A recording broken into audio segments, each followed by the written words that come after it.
le Seigneur, shalom, que la paix et la joie de notre Seigneur soient votre partage. C'est bien votre frère Chris Malanda, ministre de la parole. Nous sommes encore dans la joie de pouvoir partager un enseignement avec vous aujourd'hui.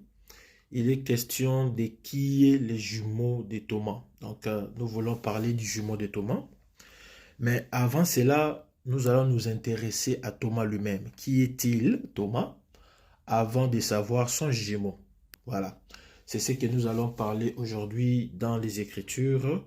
Et nous allons donner la révélation et la prophétie du jumeau de Thomas et de Thomas lui-même.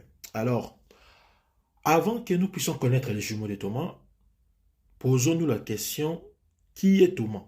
Alors, quand nous lisons notre Bible, quand nous ouvrons la Bible, là nous sommes dans la lettre, nous sommes dans la doctrine, et il faudrait savoir que la doctrine va toujours de pair avec la connaissance, de même que la révélation va toujours de pair avec la prophétie. Vous allez remarquer une chose. Qu'est-ce que vous allez remarquer? Vous allez remarquer que la doctrine représente Rachel. Et puis la révélation représente Léa.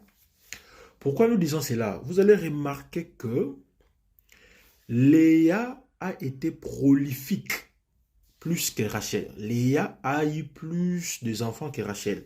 Donc vous allez vous souvenir que Léa avait 8 enfants.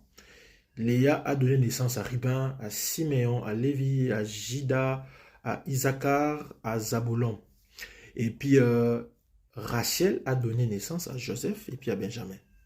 Mais entre les deux femmes, il y a eu des servantes qui ont été ajoutées dans leur vie. Vous allez remarquer que à Rachel était attachée Bila et à Léa était attachée Zilpa. Ça, c'est très, très important.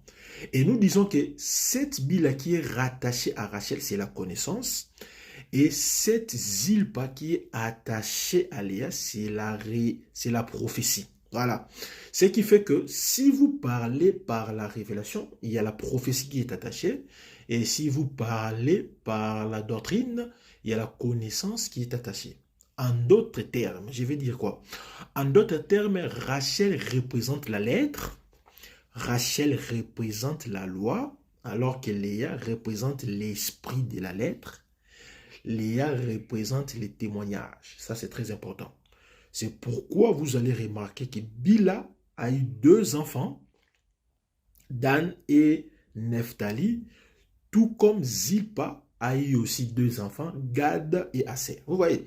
Donc, les 2 servantes ont eu le même enfant, mais les 2 femmes qui étaient importantes, la doctrine et la révélation, là, nous comprenons que Léa a eu 6 enfants et puis Rachel était 2.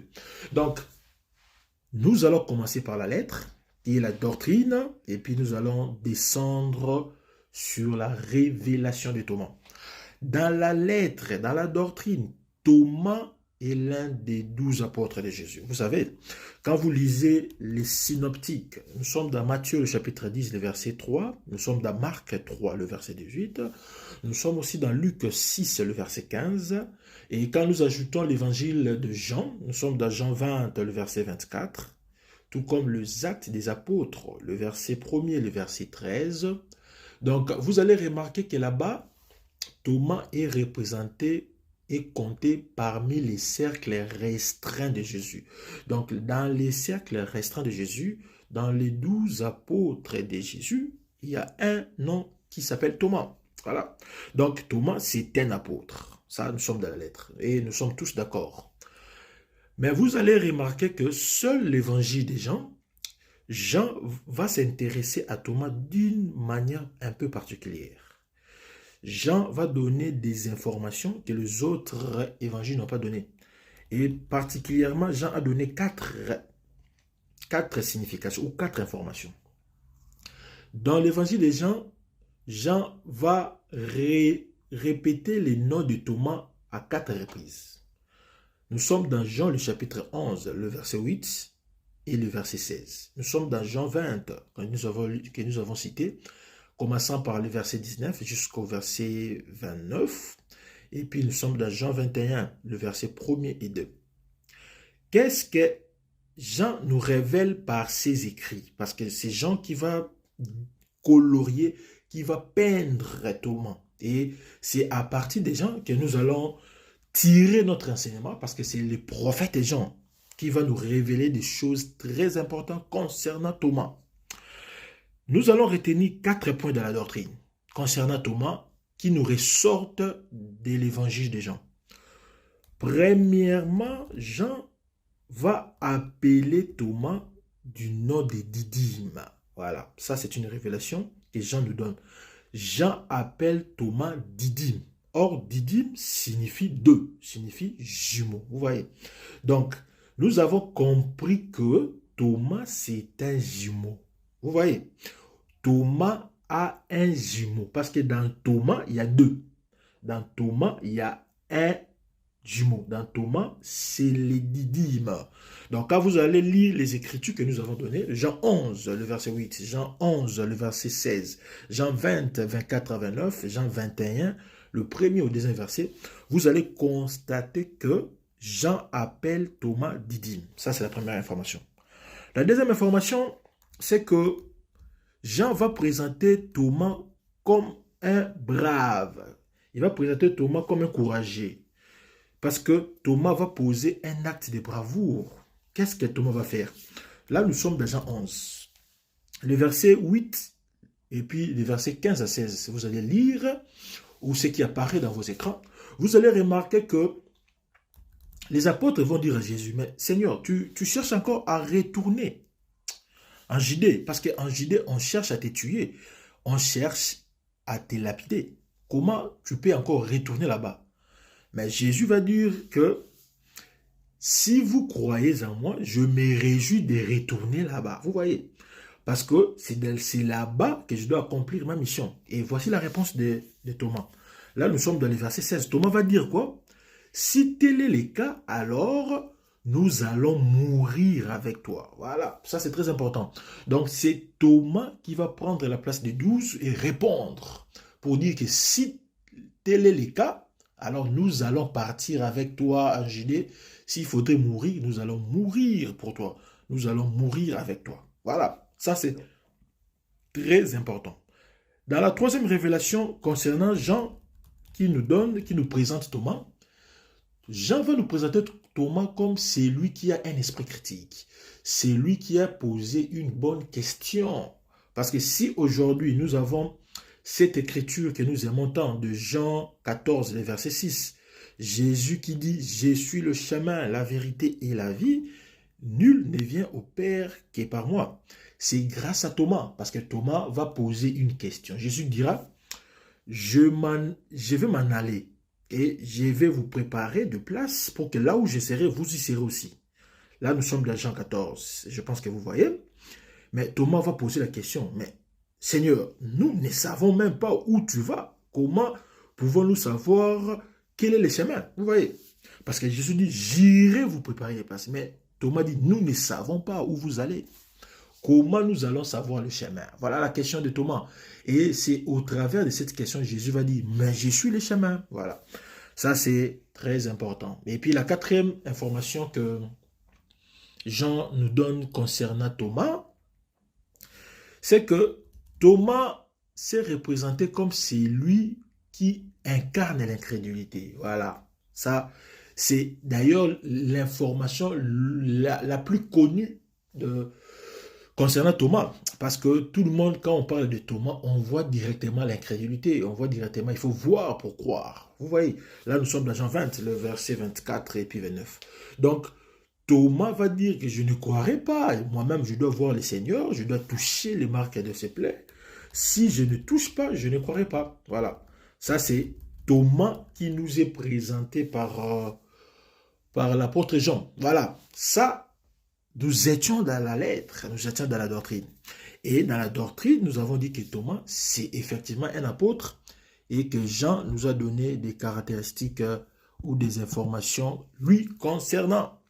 Voilà, mais ça, c'est pas tout, vous voyez. Parce que c'est pourquoi Jésus va dire dans la bouche de l'apôtre Paul que la lettre tue, mais l'esprit vivifie. Vous voyez. Ça, nous avons marché dans la lettre. Thomas, c'est un apôtre. Mais est-ce que c'est là, ça doit se limiter là? Non. Quelle est la pensée de Dieu lorsque l'apôtre Jean disait que Thomas est Didyme? Vous voyez? Parce que si on se limitait seulement à lire, à répéter les Écritures, il n'y a pas de vie. Il n'y a pas de vie. Voilà. C'est pourquoi la Bible dit ceci. Nous sommes dans Proverbe, le chapitre 29, le verset 18, que s'il n'y a pas de révélation, le peuple est sans frein. S'il n'y a pas de révélation, il n'y a pas de prédication. Parce qu'il ne peut pas avoir de prédication sans révélation. Ça n'existe pas. Ça, il faut déjà retenir cela.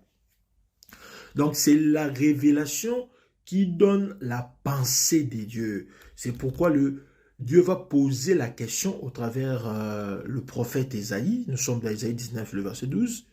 Dieu va dire, où sont vos sages? Qu'ils fassent des révélations afin qu'ils prennent aux hommes la volonté de Dieu. Vous voyez, c'est la volonté de Dieu qui est cachée dans la révélation. Parce que la gloire de Dieu, c'est de cacher les choses. J'aime ça. Dieu aime cacher les choses. Maintenant, la gloire du roi. Voilà, nous sommes du roi. Nous faisons partie de la royauté, les sacerdoces royales. La gloire du roi, notre gloire, c'est quoi? C'est de sonder les choses cachées. Voilà. C'est pourquoi maintenant nous voulons entrer dans la révélation. Dans la révélation de Thomas. Qui est Thomas? Parce que Thomas ne peut pas se limiter seulement comme un apôtre de Jésus.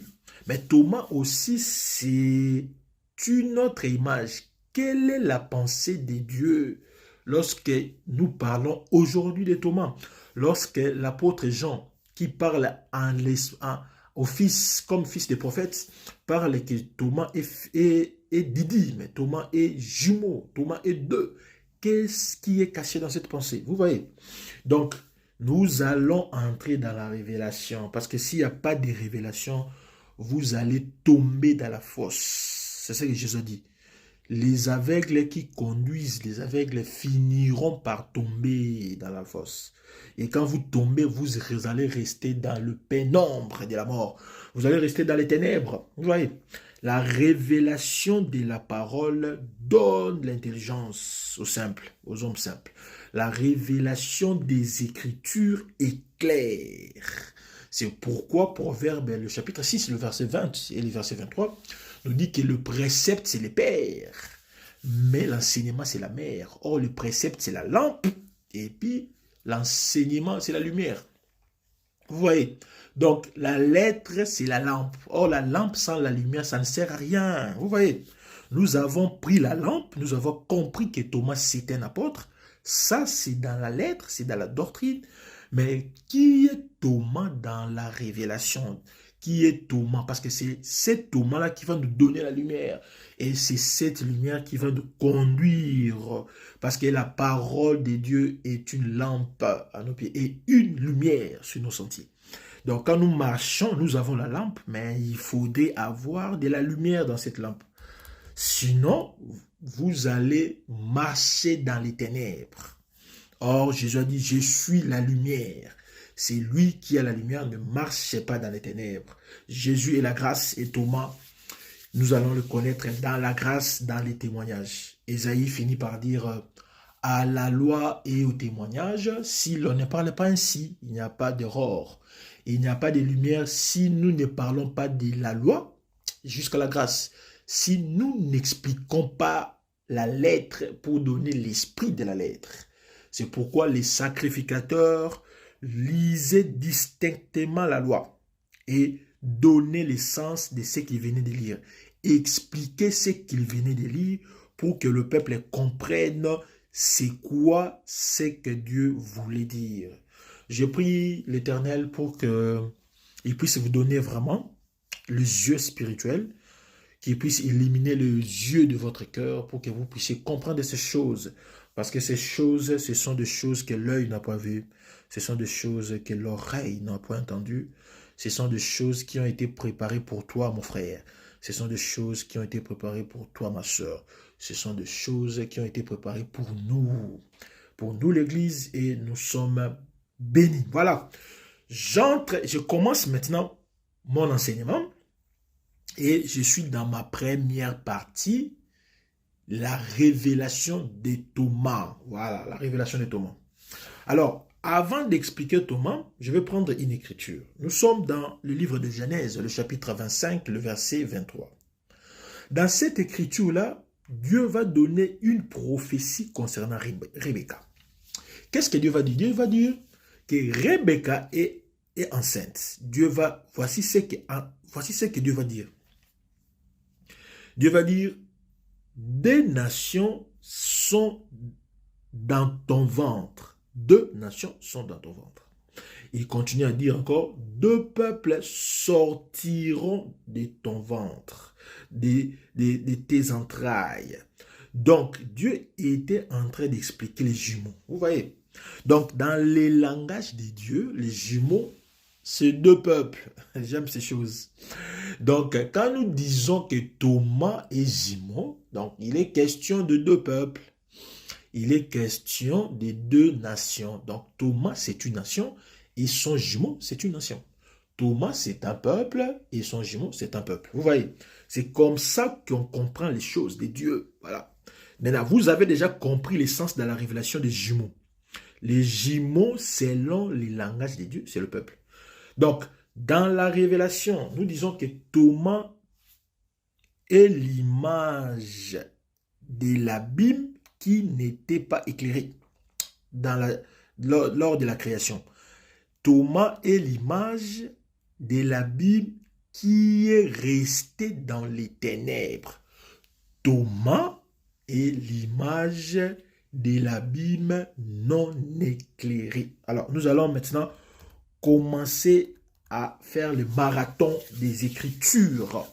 Nous sommes dans le livre de Genèse, le chapitre 1er, le verset 2 à 3. Je lis au nom de Jésus. La terre était informe et vide, et il y avait des ténèbres à la surface de l'abîme, et l'Esprit de Dieu se mouvait au-dessus des eaux. Dieu dit que la lumière soit, et la lumière fut. Cette écriture, quand vous le lisez comme ça en français, vous n'allez pas comprendre des choses qui sont cachées là-bas. Moi, ce qui m'intéresse ici, regardez, Dieu dit que la lumière soit et la lumière fut. Vous allez remarquer que lorsque Dieu va créer, l'Esprit de Dieu planait sur les eaux. Donc, planer sur la surface de l'abîme, Dieu était en train de rechercher la terre qui était sous les eaux. Voilà. Et Dieu finira par faire sortir cette terre dans les abîmes.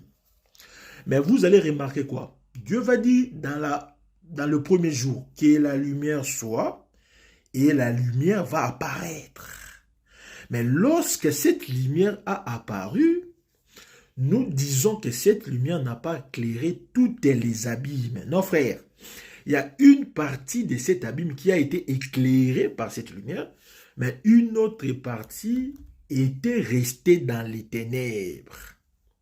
Vous voyez, Paul va expliquer cela autrement.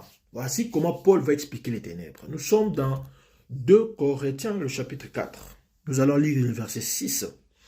Car Dieu qui dit, la lumière brillera du sein des ténèbres, a fait briller la lumière dans nos cœurs pour faire resplendir la connaissance de la gloire de Dieu sur la face de Christ. Vous voyez, ici, Paul va appeler la lumière la connaissance.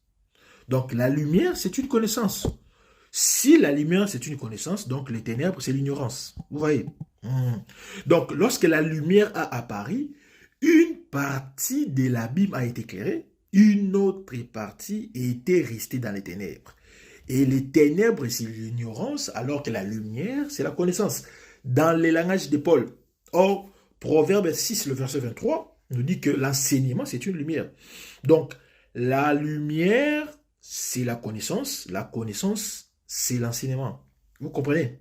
C'est pourquoi le prophète Osée dira que mon peuple est péri. Mon peuple est péri parce qu'il manque la connaissance. Donc, l'ignorance amène la mort, alors que la connaissance amène la vie. C'est ça. C'est pourquoi vous allez constater, dans la parabole du semeur, que le diable a toujours sémé dans les ténèbres. Le diable sème là où il y a l'ignorance. Parce que quand vous êtes ignorant, on va vous donner des enseignements que vous ne connaissez pas et vous allez accepter. C'est pourquoi aujourd'hui, les gens ont foi en mensonge. Les gens croient dans les mensonges. Les gens aiment ceux qui sont mensonges. Et il dit Amen. Ils répondent Amen dans les choses qui sont fausses. Parce que vous êtes ignorant, l'ignorance conduit à la mort. On va vous enseigner des choses qui n'existent pas dans la Bible, frère. C'est pourquoi nous avons toujours dit aimez la vérité. Parce que quand vous aimez la vérité, vous êtes dans la connaissance, vous êtes dans la lumière. Parce que l'ignorance ne se trouve que chez les païens, frère. Donc, si nous remarquons que vous êtes ignorant dans les choses de Dieu, tu es un païen. Tu peux partir à l'église, tu peux donner vos dîmes, vous qui aimez les dîmes, tu peux faire des sacrifices que tu as toujours voulu. Vous êtes un païen tant que vous êtes ignorant. Je vous prends les Écritures. Éphésiens 4, le verset 17 à 18. Voici donc ce que dit et ce que je déclare dans les Seigneurs. C'est que vous ne devez plus marcher comme des païens qui marchent selon la vanité de leurs pensées. Qui marchent selon la vanité de leurs pensées. Ils ont l'intelligence obscurcie. Ils sont étrangers à la vie de Dieu à cause de l'ignorance qui est en eux, à cause de l'endurcissement de leur cœur. Vous voyez? Donc, l'ignorance se trouve chez les païens. Quand vous êtes ignorant dans les choses de Dieu, nous comprenons que vous êtes un païen, frère. 1 Thessaloniciens, le chapitre 5, le verset 4 à 5. Mais vous, frères, vous n'êtes pas dans les ténèbres. Donc, vous n'êtes pas dans l'ignorance. Vous n'êtes pas dans les chemins qui mènent vers la mort. Pour que ces jours-là vous surprennent comme des voleurs. Vous êtes tous des enfants de la lumière et des enfants du jour. Donc, nous ne sommes pas de la nuit ni des ténèbres. Vous voyez? C'est ça. Donc, il faudrait désirer la révélation de Dieu. Mais il y a des chrétiens qui haïssent, il y a des chrétiens qui détestent la révélation. Ils aiment qu'on leur dise des histoires, des fables, des épopées, des comédies. Vous quittez votre maison pour écouter des comédies. Vous quittez vos maisons pour écouter la morale dans une église. Ça ne va pas. Ça ne va pas. Aimez les choses de Dieu dans la profondeur pour que vous puissiez avoir de la connaissance. Vous puissiez être illuminé dans les choses de Dieu. Vous puissiez sonder les Écritures. Voyez-vous? Parce que les Thessaloniciens, les Thessaloniques plutôt, ou le Béréen avaient cet esprit. C'était des disciples éveillés. Ils vérifiaient dans les Écritures parce que si ce que leur disait était vrai, concordait avec ce qui est écrit. C'est pourquoi ils aimaient la lecture de la Bible. Ils aimaient lire eux-mêmes. C'est ça l'esprit de la lumière. Parce que la lumière là qui est apparue ces jours-là, du premier jour, c'est Jésus. Vous voyez? Parce que Jésus dira, je suis la lumière du monde. Donc quand Dieu dit que la lumière soit, cette lumière qui est apparue, c'est Jésus. C'est pourquoi nous avons dit que lorsque la lumière a apparu, cette lumière n'a pas éclairé toutes les abîmes. Abîme ici, il est question des eaux. Et l'apôtre Jean nous dit que les eaux, c'est le peuple, c'est les nations, c'est les races, c'est les langues. Là, nous sommes dans l'Apocalypse 17, le verset 15. Donc, tout le peuple n'a pas été éclairé lorsque Jésus venait. Tout le peuple n'a pas reçu la parole. Tout le peuple n'a pas reçu le message de Christ. Vous voyez? Parce que le monde qui a rejeté la lumière reste dans le noir, reste dans les ténèbres. Et le monde qui reçoit cette lumière est éclairé. Vous comprenez là où j'arrive? Remarquez, nous continuons. Donc, Jésus, lorsqu'il est venu comme lumière, lorsqu'il prêchait, il y a une partie qui a reçu sa parole, il y a une autre partie qui a rejeté sa parole. Jean 1er, le verset 4 à 5 dit, « En elle était la vie, et la vie était la lumière des hommes. La lumière, lui, dans les ténèbres, et les ténèbres ne l'ont point reçue. » Vous voyez? Donc, les ténèbres n'ont pas reçu la lumière. Et Jean Nous continuons dans Jean 1er, le verset 11 à 13. Il va nous dire quelque chose d'important. La parole est venue chez les siens et les siens ne l'ont pas reçue. Alors, qu'est-ce qu'il va faire? Il va tourner dos aux siens et à tous ceux qui l'ont reçu, à tous ceux qui croient en son nom. Et la parole fait quoi? A donné le pouvoir de devenir enfant de Dieu. Voilà. Donc, les siens ici, c'est la partie qui a rejeté la lumière. C'est l'abîme qui est resté dans les ténèbres. Et à tous ceux qui l'ont reçu, c'est la partie qui a reçu la lumière. Gloire à Jésus. Maintenant, vous allez comprendre que la partie qui a reçu la lumière, c'est ça les nations, c'est l'Église. L'Église aujourd'hui est éclairée parce que nous avons reçu la lumière, alors que la partie qui a rejeté la lumière, les siens qui ont refusé la lumière, c'est Israël.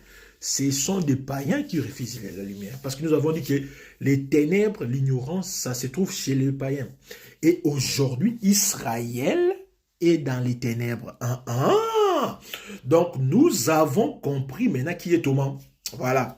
Si Thomas est l'image de l'abîme qui est resté dans les ténèbres, or, l'abîme qui est resté dans les ténèbres, c'est Israël. Donc, Thomas est l'image d'Israël. Gloire à Jésus. Voilà. Donc, quand la Bible parle de Thomas, il est question d'Israël. Israël est l'abîme qui est resté dans les ténèbres. Lorsque la lumière a apparu, les siens l'ont rejeté, c'est ça Israël, et les nations l'ont reçu. À tous ceux qui l'ont reçu. À tous ceux-là, ce sont des païens.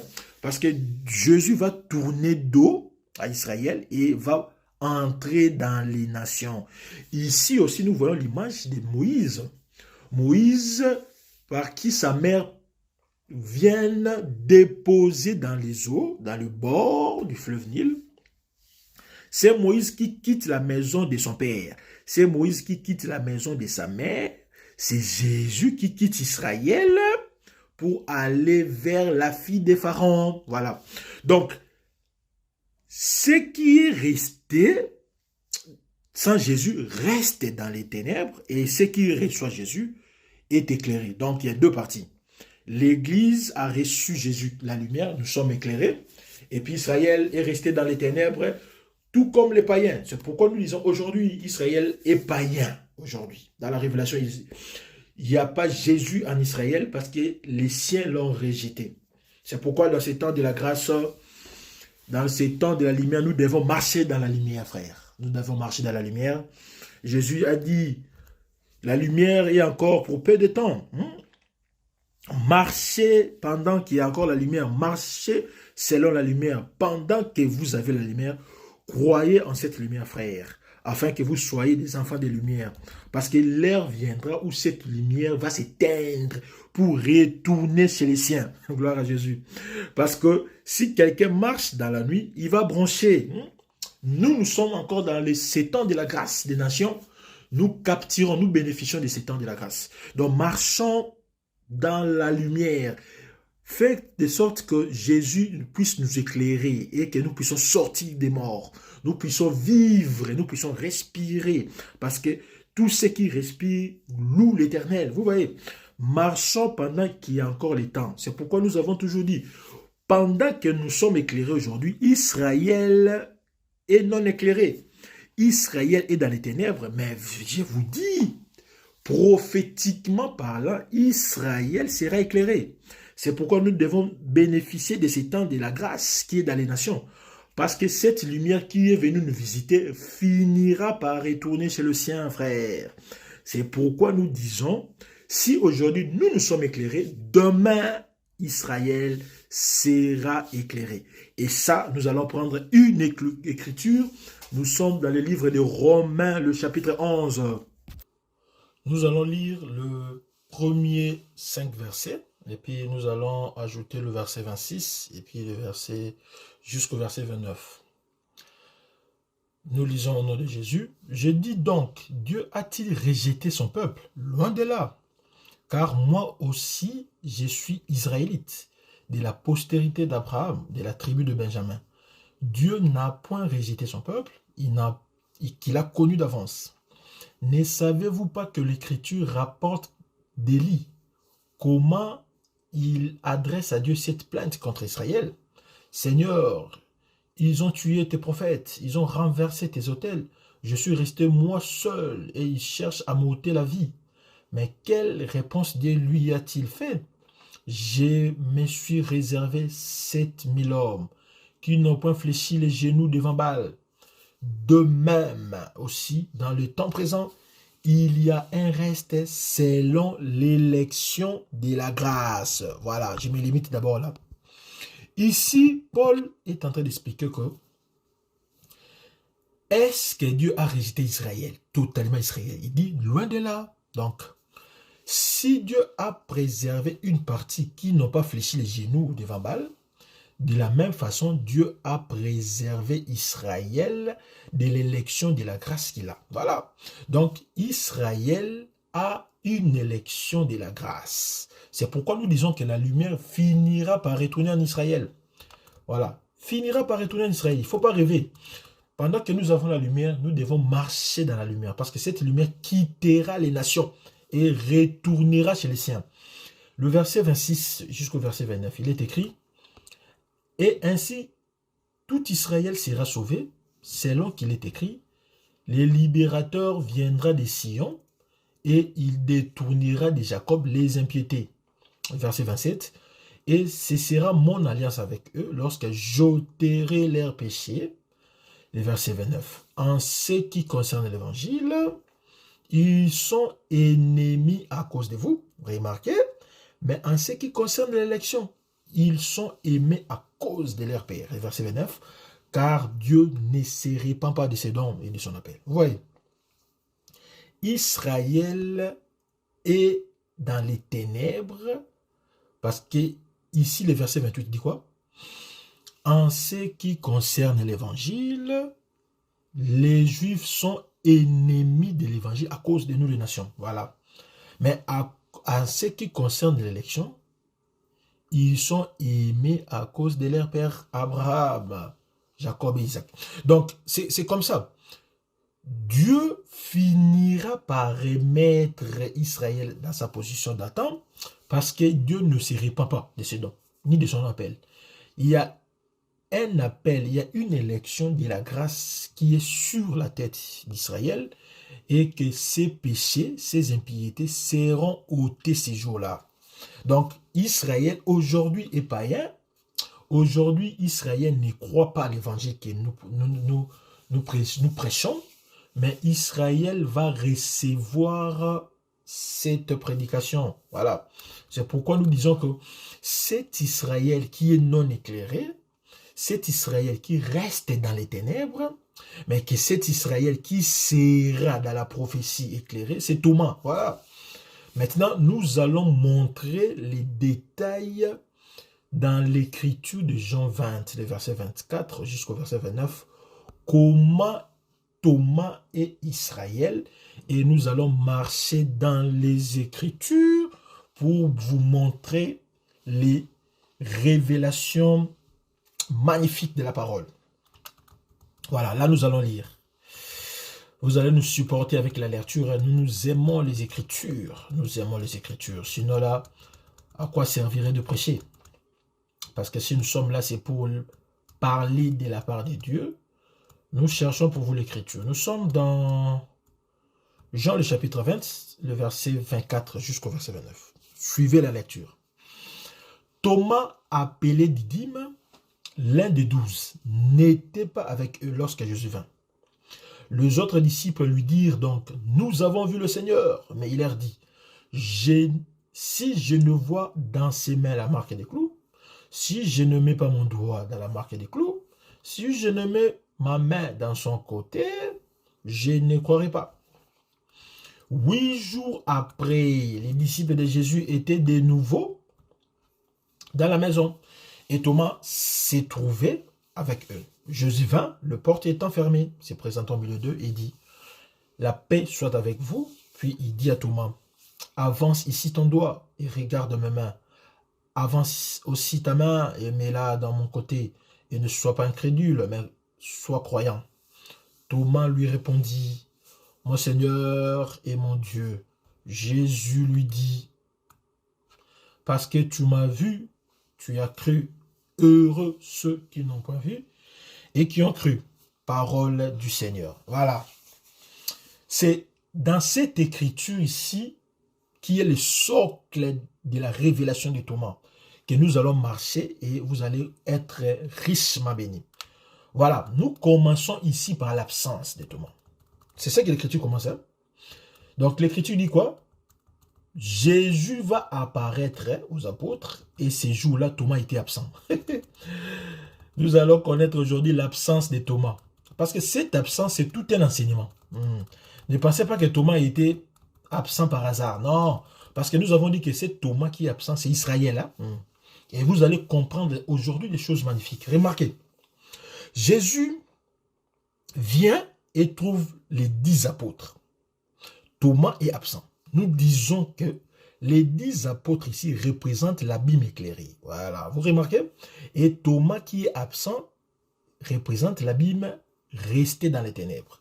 Parce que Jésus qui apparaît apporte la lumière. Jésus est la lumière. Donc les 10 apôtres sont éclairés.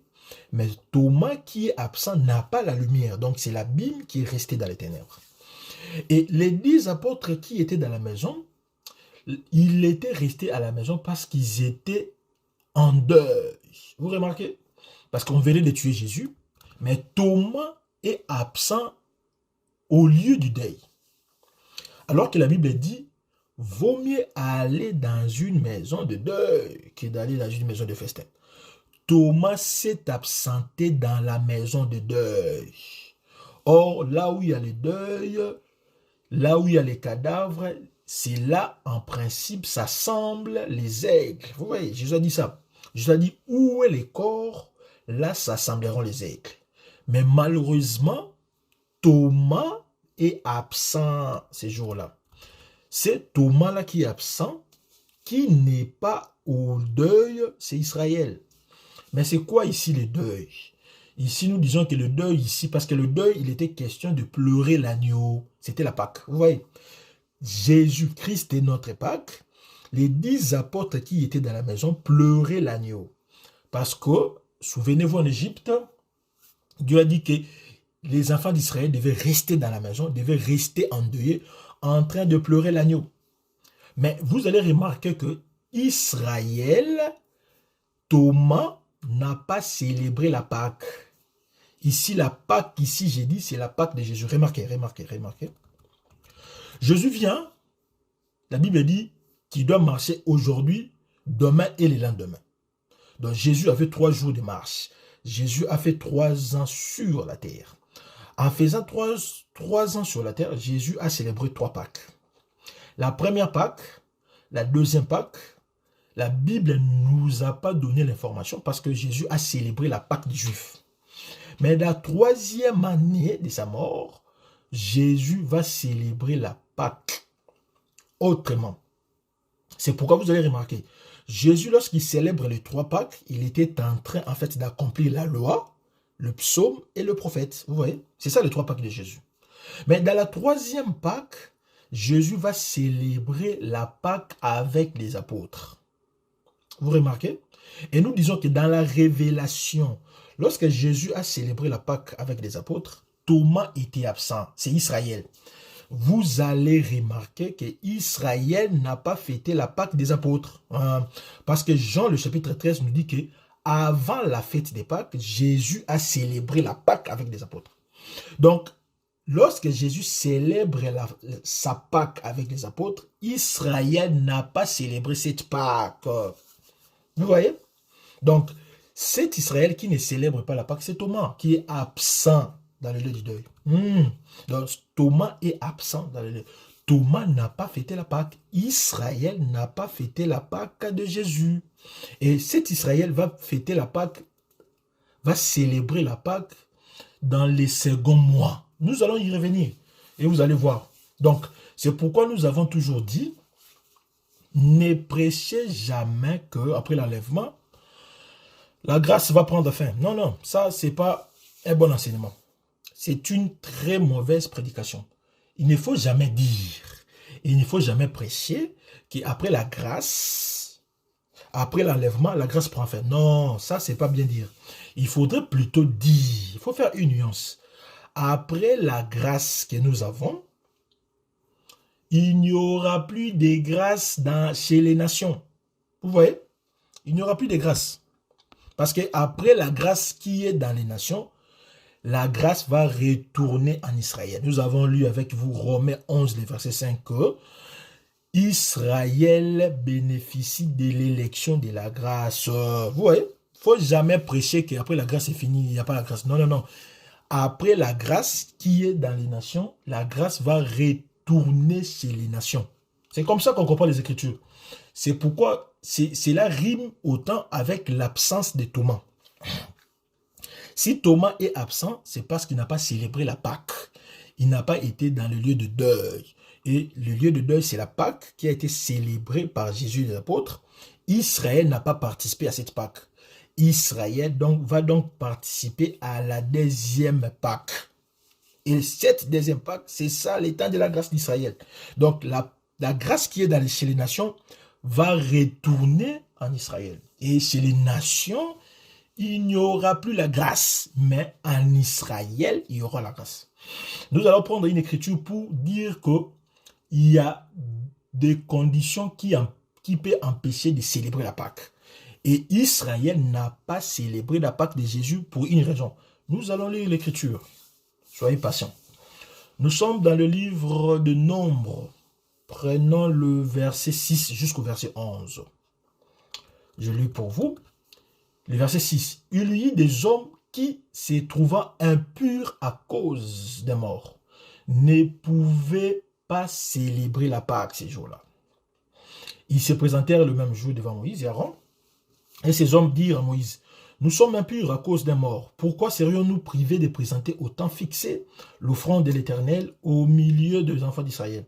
Moïse leur dit, « Attendez que je sache ce que l'Éternel vous ordonne. » Et l'Éternel parla à Moïse et dit, « Parle aux enfants d'Israël et dis-leur, si quelqu'un d'entre vous ou de vos descendants est impur à cause des morts ou est en voyage dans le lointain, il célébrera la Pâque en l'honneur de l'Éternel. C'est au second mois qu'ils la célébreront le 14e jour, entre les deux soirs. Ils la mangeront avec le pain, sans levain et des herbes amères. » Voilà, parole du Seigneur. Cette écriture nous dit noir sur blanc que la célébration de la fête de Pâques pouvait être reportée. Pour quelle raison? La raison nous est donnée dans le verset 6. Il y a eu des hommes qui se trouvant impurs à cause des morts.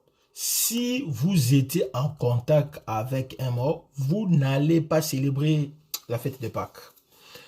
Pour dire quoi? Pour dire que seulement Israël, seulement Thomas qui n'a pas célébré la Pâque avec les apôtres. C'est seulement Israël. Parce que les apôtres qui célèbrent la Pâque avec Jésus représentent les nations. Et Israël qui ne participe pas à cette célébration, c'est Thomas. Vous remarquez? Alors, vous allez remarquer pourquoi Thomas était absent.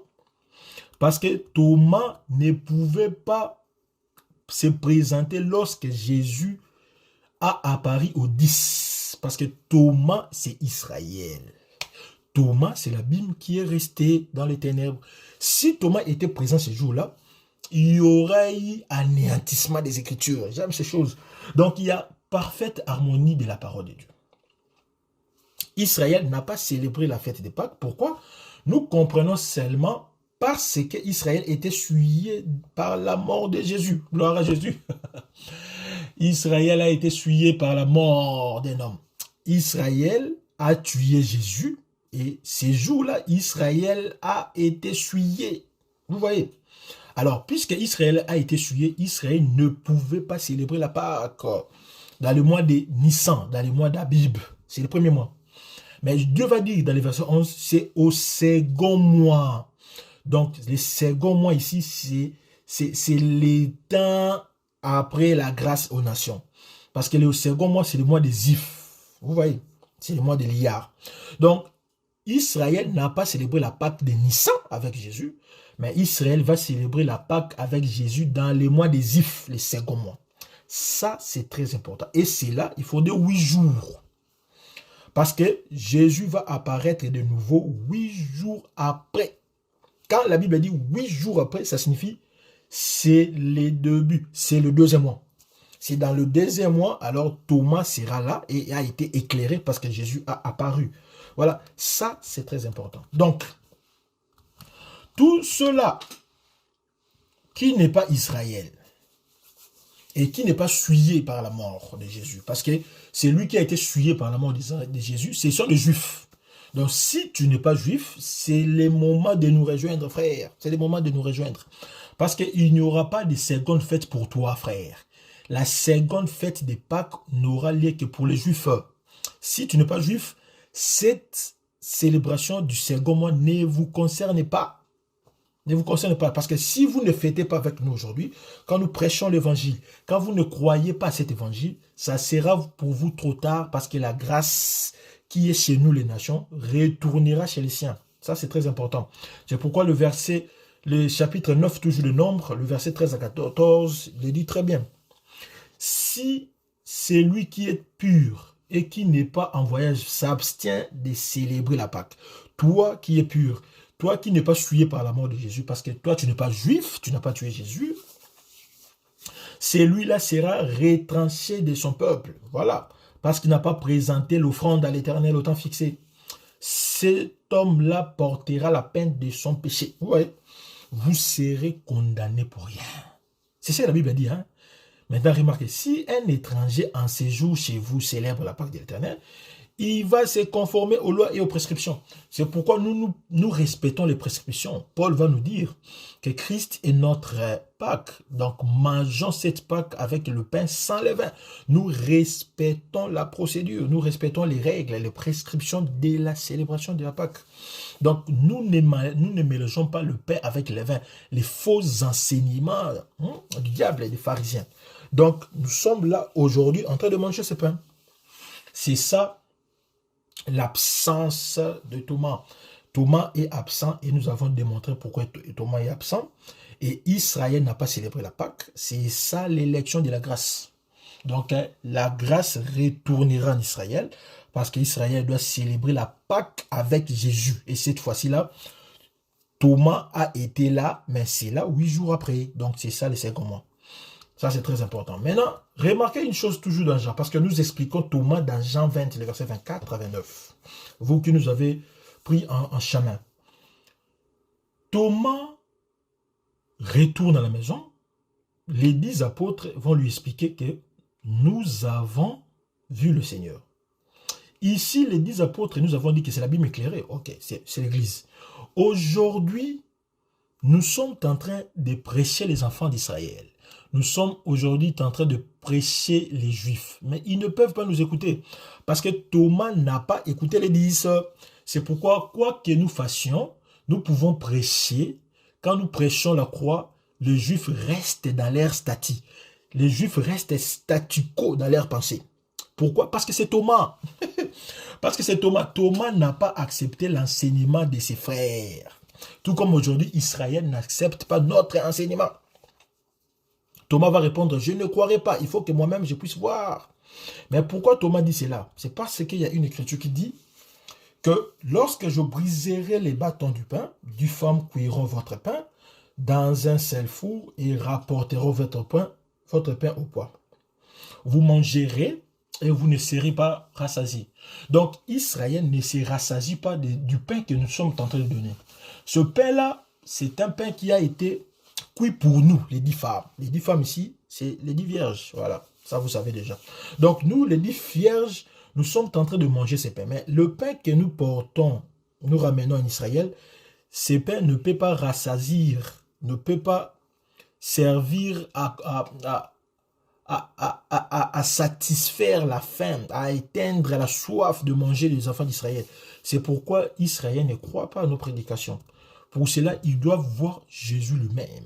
Ils doivent voir le pain lui-même au complet. Parce que le pain que nous mangeons, c'est un pain brisé. Vous allez vous souvenir. Sur la croix, le pain a été brisé et nous avons mangé de miettes.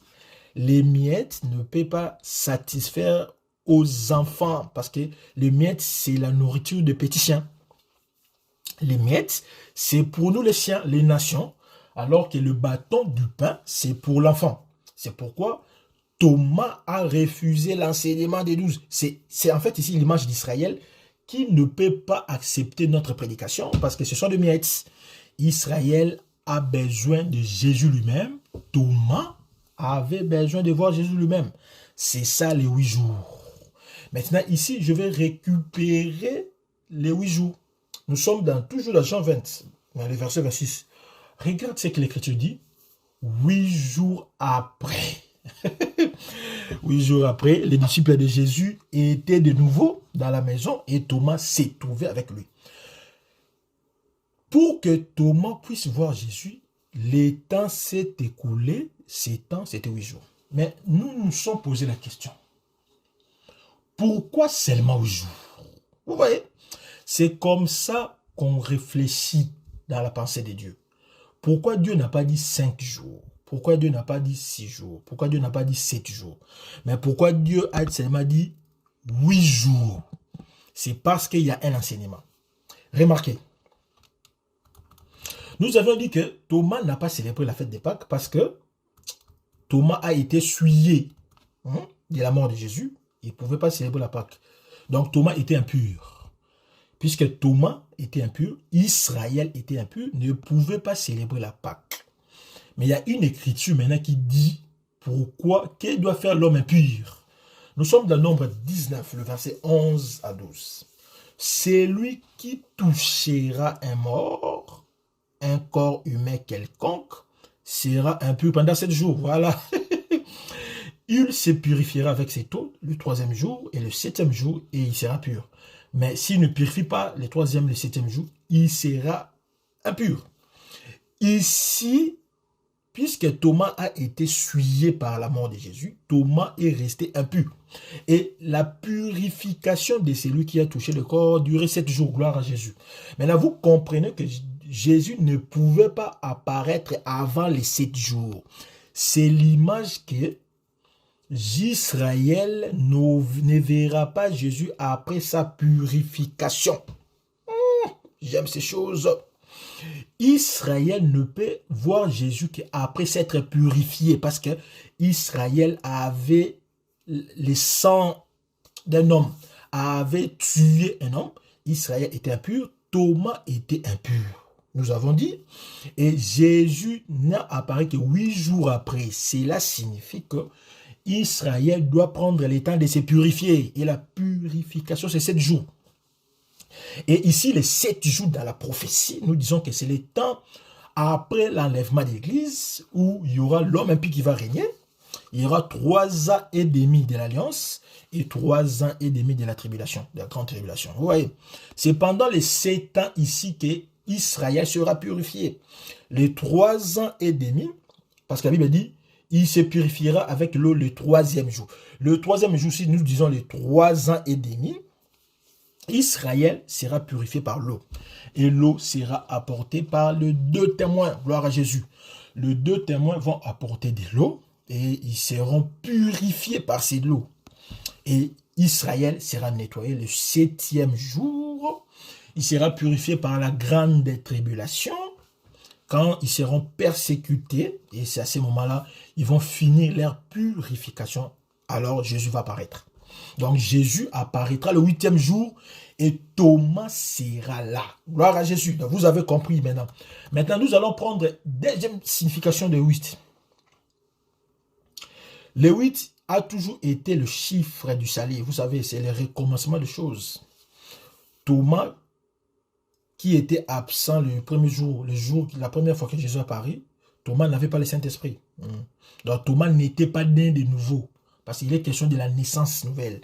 Thomas n'était pas né de nouveau. Thomas n'a pas reçu le Saint-Esprit. Parce que Jésus a dit, recevez le Saint-Esprit. Thomas n'a pas reçu le Saint-Esprit. Maintenant, le 8 jours ici nous rappelle les recommencements. Dieu cherchait l'alliance, souvenez-vous.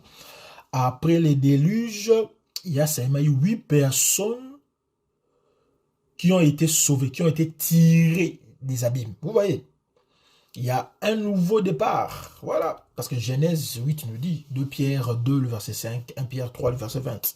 Donc, Dieu cherchait un peuple pour établir son alliance.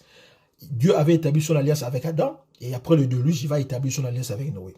C'est la même chose. 8 jours ici signifie après l'enlèvement de l'Église, Dieu va chercher à établir son alliance avec Israël. C'est ça le chiffre 8.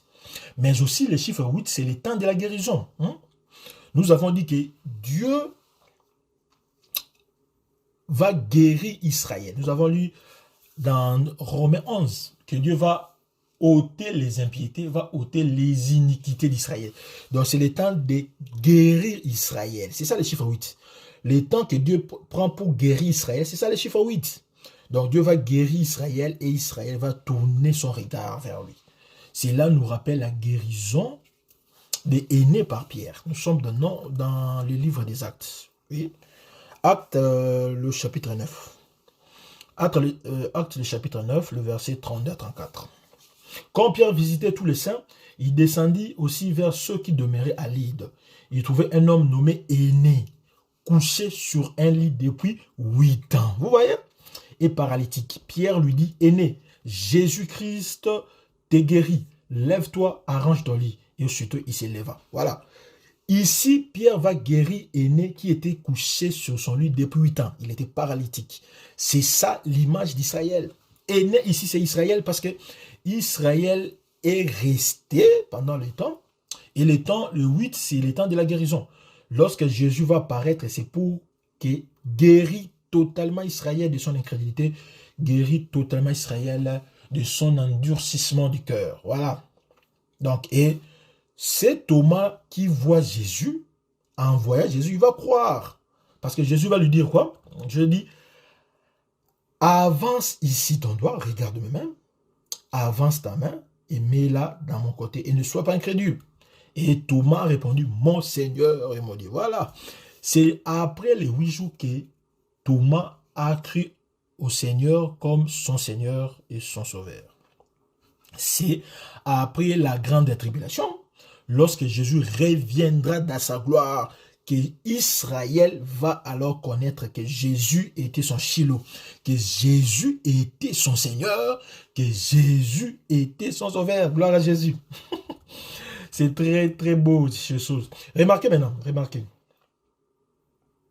Jésus, lorsqu'il a apparu à Thomas, il n'a pas fait de reproches à Thomas. Non, non, non. Parce que parfois, nous attendons ces enseignements qui disent que Jésus a reproché à Thomas son incrédulité. Non, non. Jésus n'a jamais reproché à Thomas son incrédulité. Parce que s'il avait reproché à Thomas son incrédulité, ça allait contredire les Écritures, frère. Il faut bien voir. Remarquez. Jésus n'a pas reproché à Thomas, mais Jésus a fait un constat amer. Parce que reprocher, c'est en fait blâmer. Jésus n'a pas blâmé. Jésus n'a pas fait des remontrances. Non, non. Jésus n'a pas désapprouvé ce que Thomas fait. Non, non. Jésus n'a pas grondé sur lui. Non, non, non. Jésus n'a pas réprimandé Thomas. Non, non. Mais Jésus a constaté. C'était un constat. C'était un ressentiment. Vous voyez. Heureux ceux qui ont vu et qui ont cru. C'était bon de voir et de croire. Pourquoi vous voulez voir d'abord avant de croire? C'est ça ce que Jésus a dit. Parce que si Jésus avait reproché à Thomas, il y aurait eu conflit des Écritures. Or, Dieu a créé la beauté dans ses Écritures. Vous voyez, Jésus a créé la beauté dans ses Écritures. Ça, il faudrait bien retenir cela. Pourquoi nous disons que Jésus ne pouvait pas reprocher à Thomas? Tout simplement parce que Romains 11 nous répond. Romains 11, nous prenons le verset 7 à 11 et puis le verset 25 et le verset 32. Qui donc, ce qu'Israël cherche, ne l'a pas obtenu, mais l'élection l'a obtenu, tandis que les autres l'ont été endurcis selon qu'il est écrit. Donc, Thomas a été frappé d'incrédulité. Ce n'est pas de sa volonté. La Bible dit que les autres, ici c'est Israël, ont été endurcis selon qu'il est écrit. Il est écrit dans Ésaïe 29, 10 quoi? Dieu leur a donné un esprit d'assoupissement, des yeux pour ne point voir et des oreilles pour ne point entendre jusqu'à ces jours. Donc c'est Dieu. Dieu ne peut pas frapper Israël pour nous et reprocher encore Israël. Non, c'est contradictoire, vous voyez. Et puis nous prenons le verset 11. J'ai dit donc, est-ce que pour tomber qu'ils ont branché? Loin de là. Loin de là. Mais par leur chute, le salut est devenu accessible aux païens, afin qu'ils fussent cités par Jésus. Si Israël est tombé dans l'endurcissement, dans l'incrédulité, c'est à cause de nous. Parce que leur incrédulité, leur chute, c'est la source de notre salut. S'ils n'étaient pas tombés, le salut n'allait pas quitter Israël pour nous visiter. Vous voyez? Si les siens l'avaient reçu, si les siens l'avaient accueilli, mais la parole n'aurait pas sorti d'Israël pour nous atteindre. Parce que souvenez-vous, Jésus a dit à cette femme, je n'étais envoyé que pour les brebis perdues d'Israël. Donc Jésus ne pouvait pas sortir d'Israël. Mais puisque les siens l'ont rejeté, Jésus est sorti. En sortant d'Israël, Jésus est sorti comme parole. Vous voyez? Voilà, ça c'est très important. Donc il ne faut jamais dire que Jésus a reproché à Thomas. Non, non, le verset 25. Car je ne veux pas, frère, que vous ignorez ces mystères, afin que vous ne gardiez point comme sages. C'est qu'une partie d'Israël est tombée dans l'endurcissement jusqu'à ce que la totalité des païens soit entrée. Gloire à Jésus. Donc Israël, si demeure, si elle est dans cette ténèbres, c'est parce que nous puissions bénéficier de la lumière jusqu'à ce que la totalité des païens soit entrée. Si nous sommes enlevés, alors la sanction, l'assoupissement, l'endurcissement qui pèse sur Israël va être ôté. Vous voyez? Donc, si la grâce quitte les nations, la grâce quittant les nations va se diriger vers les siens. C'est très important. Et le verset 32, j'aime ça. Car Dieu a renfermé tous les hommes dans la désobéissance pour faire miséricorde à tous. Voilà. Vous voyez la raison? Donc, si nous avions tous été retenus désobéissants, pécheurs, c'est pour que Dieu nous sauve une fois pour toutes. Gloire à Jésus. Parce qu'il ne pouvait pas sauver Israël et nous laisser à côté. Il pouvait sauver directement Israël et les nations. C'est pourquoi nous sommes là.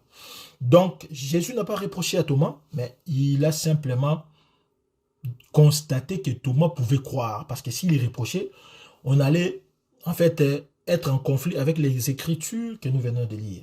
Donc, les 8 jours après, c'est que c'est Jésus qui va apparaître dans sa seconde gloire.